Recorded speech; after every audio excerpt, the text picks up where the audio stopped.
un tiempo en el que los hogares chilenos eran testigos de extraños fenómenos, desvaríos inexplicables del azar, enfermedades misteriosas, apariciones, objetos malditos y visitantes del Averno entre una lista interminable de sucesos inexplicables. Aunque muchos de estos eventos se relacionan directamente con la superstición, otros simplemente no tienen explicación lógica hasta el día de hoy. La imaginación local tiene una particular habilidad para crear poderosas mitologías que recaen sobre objetos, animales y comportamientos. Incluso aquellos que se declaran no creyentes de estas historias terminan siempre cuestionándose la veracidad de los mitos. Pero si hay algo en lo que todos podemos estar de acuerdo, es que hay algo oscuro que habita en algunos lugares de Chile. Ya sea parte del mundo sobrenatural o no, el mal parece estar muy cómodo en ciertos hogares, atormentando a sus habitantes y vecinos. La historia de esta noche ocurrió en un antiguo barrio de Santiago, a finales de los años 50. Un joven matrimonio oriundo de Chillán había decidido establecer su hogar cerca del barrio Independencia.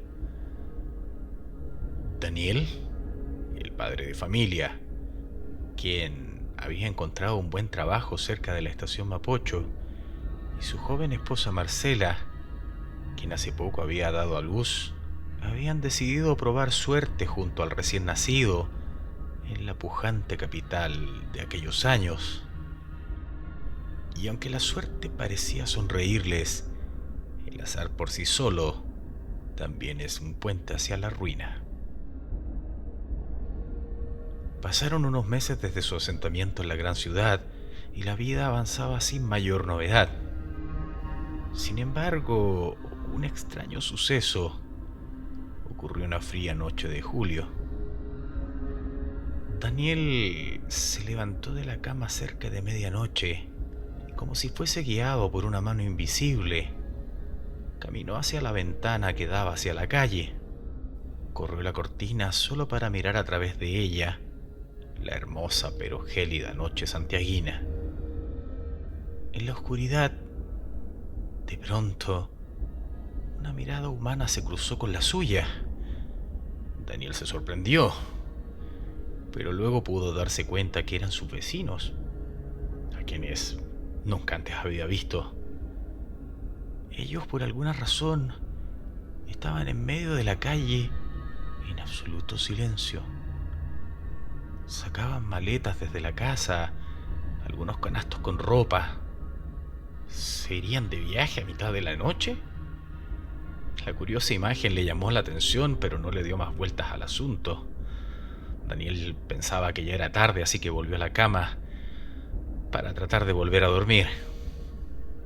No obstante, unos minutos después, el aterrador grito de un bebé llorando proveniente de la casa de sus vecinos lo despertó. ¿Acaso se habrán olvidado del bebé?, pensaba Daniel. Deben ser tonterías. Y volvió a dormir. Desde esa noche, un montón de cosas extrañas comenzaron a ocurrir en la casa. Cosas que no tenían explicación aparente.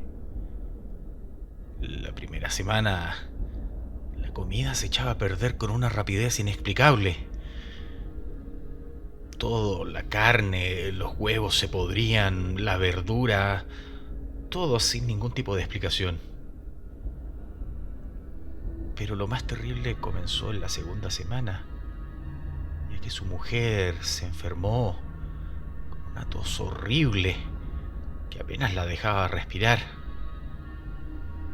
Ya a la tercera semana, Daniel y el pequeño también enfermaron. Tos, decaimiento, algo totalmente inusual.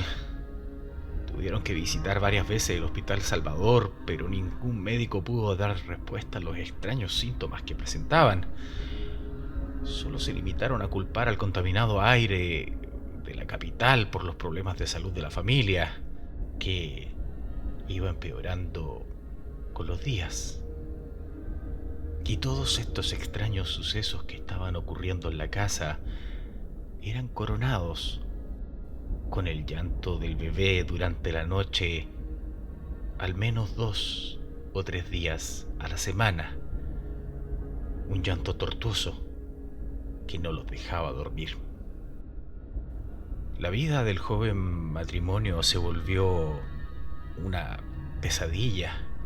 Su joven mujer con algo parecido a la tuberculosis y el niño ahogándose cada tanto.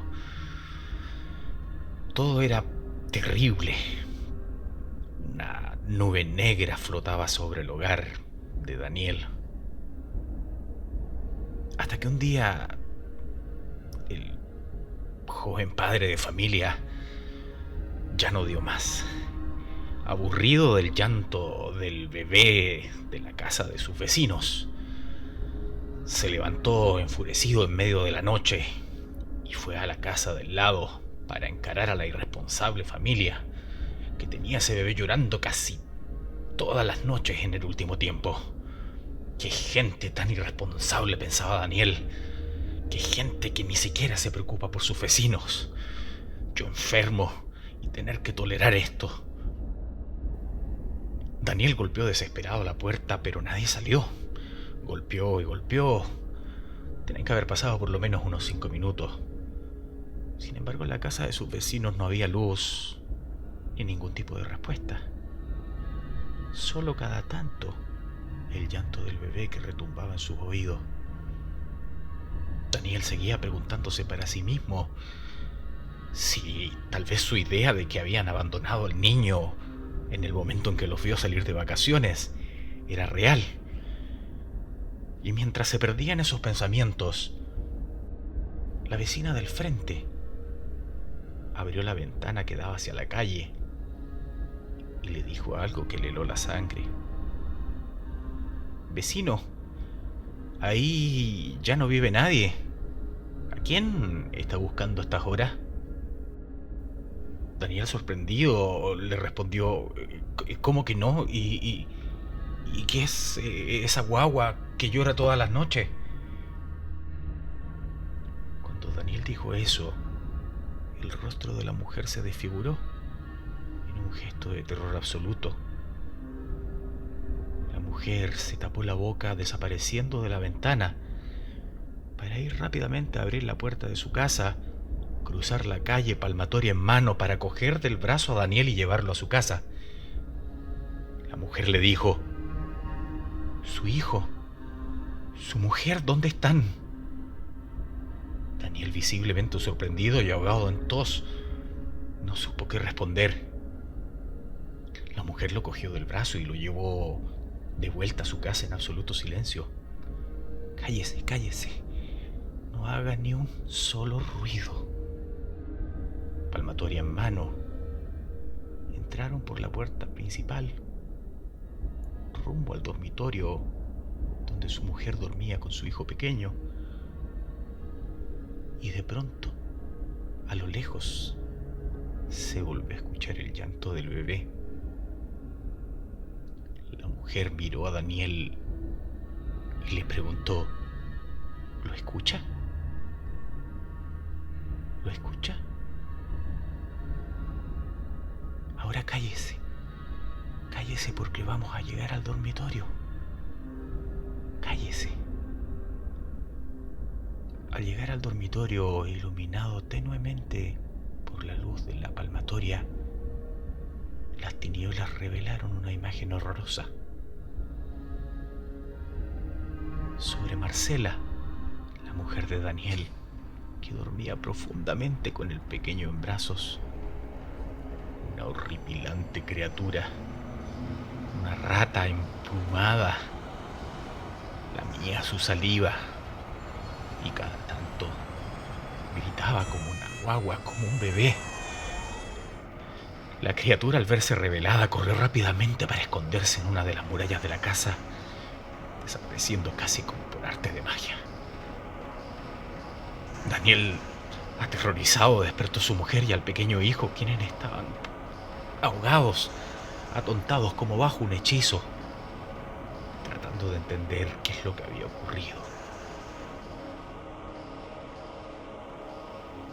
Pasaron unos minutos y la vecina le contó esa noche que en la casa de sus vecinos había ocurrido algo terrible, que la habían abandonado porque la habitaba un extraño y siniestro ser conocido como Colo Colo, ese ratón emplumado que succiona la saliva de sus víctimas, haciéndoles enfermar hasta la muerte.